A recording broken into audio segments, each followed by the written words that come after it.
రాసుకొని గుర్తుంచుకోలేనటువంటి రోజు ఇది. సాక్షాత్తు భద్రాచలం శ్రీ సీతారామచంద్ర స్వామి వారి సన్నిధిలో ఒక దశాబ్ద కాలం పాటు ఈ రాష్ట్రంలో ఉన్నటువంటి పేద ప్రజలు ఎదురు చూస్తున్నటువంటి ఇళ్ల కార్యక్రమానికి సొంత ఇంటి కళను సాకారం చేయటం కోసం కాంగ్రెస్ ప్రభుత్వం ఇందిరమ్మ రాజ్యం రాష్ట్ర ముఖ్యమంత్రి రేవంత్ రెడ్డి గారి నాయకత్వంలో రాష్ట్ర మంత్రివర్గం యావత్తు ఈ నిర్ణయం తీసుకొని ఇచ్చిన మాట ప్రకారం చెప్పిన గ్యారంటీ ప్రకారం ఈరోజు ఇళ్లకు సంబంధించి ఇందిరమ్మ ఇళ్లకు సంబంధించి అధికారికంగా ఇక్కడ లాంఛనంగా లాంచ్ చేసేటువంటి కార్యక్రమం జరుగుతున్నందుకు నిజంగా చాలా సంతోషిస్తా ఉన్నాం. అంతేకాదు ఆనాటి గత ప్రభుత్వాల హయాంలో కట్టినటువంటి ఇళ్లకు సంబంధించి కూడా ఆ ఇంటికి సంబంధించినటువంటి పత్రాలు పొందకుండా దశాబ్ద కాలం ఎదురు చూస్తున్నటువంటి లబ్ధిదారులకు కూడా ఆ పత్రాలు అందించే కార్యక్రమం కూడా ఈరోజు పెద్ద ఎత్తున తీసుకున్నటువంటి సందర్భం. అందుకే మిత్రులారా, రాష్ట్ర వ్యాప్తంగా ఉన్నటువంటి ఇందిరమ్మ ఇళ్ల కోసం ఎదురు చూస్తున్నటువంటి పేద బలహీన వర్గాలందరికీ కూడా ఈరోజు భద్రాచల రామచంద్ర స్వామి సన్నిధి నుంచి ఒక మంచి శుభ కార్యక్రమం జరుగుతూ ఉంది. అందరికీ ఇళ్లు రాబోతున్నాయనేటువంటి ఆనందాన్ని సంతోషకరంగా ఇక్కడ సభా వేదిక నుంచి వ్యక్తపరుస్తూ ఉన్నాం.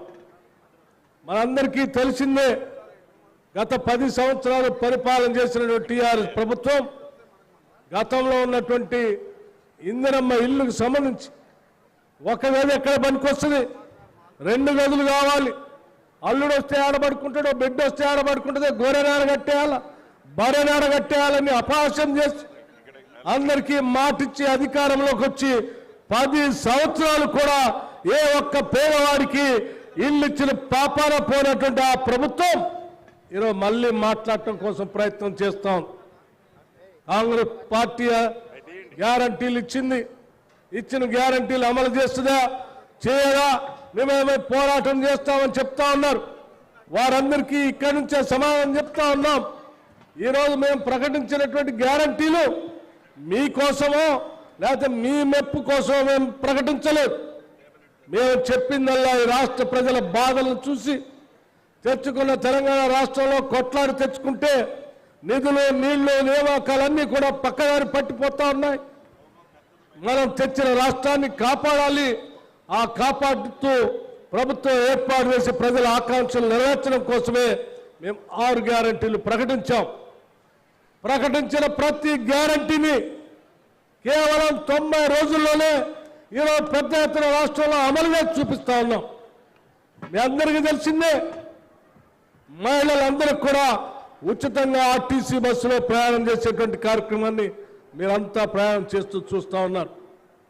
అట్లాగే 10 లక్షల రూపాయల వరకు ఆరోగ్యశ్రీ కింద ప్రతి పేద కుటుంబం, అర్హత కలిగిన కుటుంబం వైద్యం చేయించుకోవడానికి ఇప్పటికే ఆ కార్యక్రమాన్ని మొదలుపెట్టాం. అట్లాగే మీ అందరికీ తెలిసిందే, గృహజ్యోతి కార్యక్రమం కింద 200 యూనిట్ల వరకు కరెంటును వాడుకునేటువంటి ప్రతి అర్హత కలిగిన కుటుంబానికి బిల్లు లేకుండా 0 బిల్లు ఇస్తామని చెప్పాం. మేము స్పష్టంగా మార్చి 1వ తారీఖు నుంచి దీన్ని అమలు చేస్తూ ఉన్నాం. అట్లాగే 500 రూపాయలకే, కేవలం 500 రూపాయలకే గ్యాస్ సిలిండర్ ఇస్తామని చెప్పాం. మేము స్పష్టంగా దాన్ని అమలు చేస్తూ ఉన్నాం. అదే స్థాయిలో ఈరోజు ఇక్కడి నుంచి ప్రతి శాసనసభ నియోజకవర్గానికి కనీసం 3500 ఇళ్లకు తగ్గకుండా ఇందిరమ్మ ఇళ్లకి ప్రతి ఇంటికి 5 లక్షల రూపాయలు శాంక్షన్ చేస్తున్నటువంటి కార్యక్రమాన్ని ఇక్కడ నుంచి ప్రారంభిస్తూ ఉన్నాం.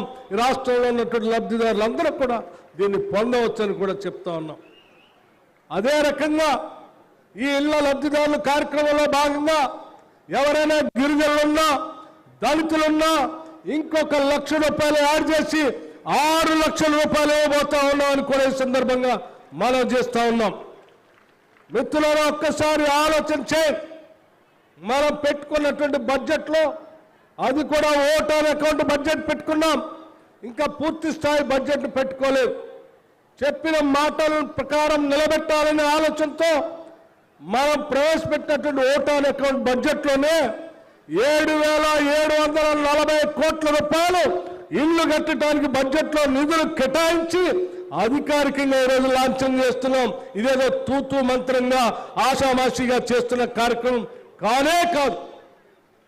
గత ప్రభుత్వాలు చెప్పినట్టుగా రూపాయి కూడా బడ్జెట్లో కేటాయించకుండా 10 సంవత్సరాలు మేము డబుల్ బెడ్రూమ్ ఇల్లు ఇస్తామని చెప్పి ఆశ పెట్టి ఎవరికి ఇల్లు అన్నటువంటి ఆ చరిత్ర కేవలం 90 రోజులు కాకుండానే చెప్పిన మాట ప్రకారం బడ్జెట్లో 7,740 కోట్ల రూపాయలు కేటాయించిన మాట తప్పకుండా ప్రతి శాసనసభ నియోజకవర్గానికి 3,500 ఇళ్లను కేటాయిస్తూ అధికారికంగా చేసేటువంటి ప్రభుత్వం ఈ ప్రభుత్వం.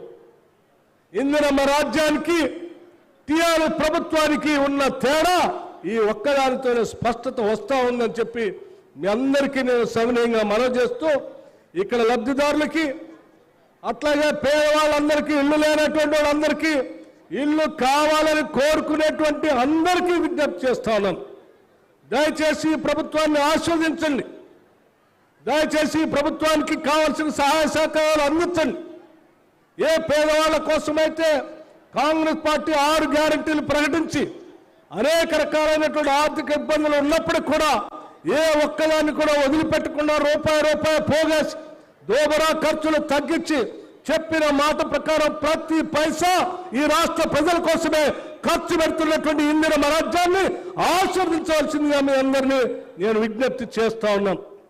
దయచేసి మీ ఆశీస్సులు, మీ విజ్ఞప్తులు, మీ అభినందనలు ఉన్నంత కాలం ఈ రాష్ట్రంలో పోగేసే ప్రతి పైసా ప్రజల కోసమే ఖర్చు పెడతాం తప్ప పాలకులు దోచుకున్నట్టుగా, గత ప్రభుత్వాలు దోచుకున్నట్టుగా ఈ రాష్ట్ర ఖజానాన్ని దోచుకోనివ్వు అని చెప్పి యావత్ మంత్రివర్గం అంతా కూడా ఈ రాష్ట్ర ప్రజలందరికీ కూడా మాటిస్తా ఉన్నాం. భద్రాచలం